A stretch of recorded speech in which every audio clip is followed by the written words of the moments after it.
ধারিণী গঙ্গে। কেন্দ্রীয় সরকারের নমামি গঙ্গা প্রকল্পে তীর্থক্ষেত্র নদিয়ার মায়াপুরে গঙ্গা তীরবর্তী ইস্কন চত্বরে গঙ্গা দূষণ রোধে স্টল খুলে প্রচার চালানো হচ্ছে।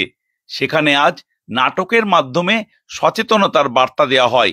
গঙ্গাকে পরিচ্ছন্ন রাখতে প্লাস্টিক বর্জ্য, তরল বর্জ্য ও কঠিন বর্জ্য পদার্থ গঙ্গায় যাতে না যায় তার জন্য সচেতনতা বৃদ্ধি করতে এই কর্মসূচি নেওয়া হয়। এ নিয়ে হয় পথনাটিকা, যা দেখতে বহু মানুষ ভিড় জমান। নদীটা আপন বেগে এঁকে বেঁকে চলতো। নদীটা রুগ্ন হতে হতে কোথায় হারিয়ে গেল? কোথায় হারিয়ে গেল? কেন হারিয়ে গেল? নদীটা কোথায় হারিয়ে গেল?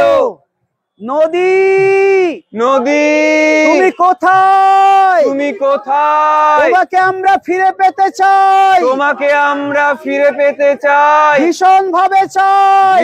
নদিয়া জেলা গঙ্গা কমিটি ও নবদ্বীপ ব্লকের উদ্যোগে এই কর্মসূচি চলবে আগামী 7 দিন ব্যাপী। গঙ্গে ওগো মা পতিত ধারিণী গঙ্গে।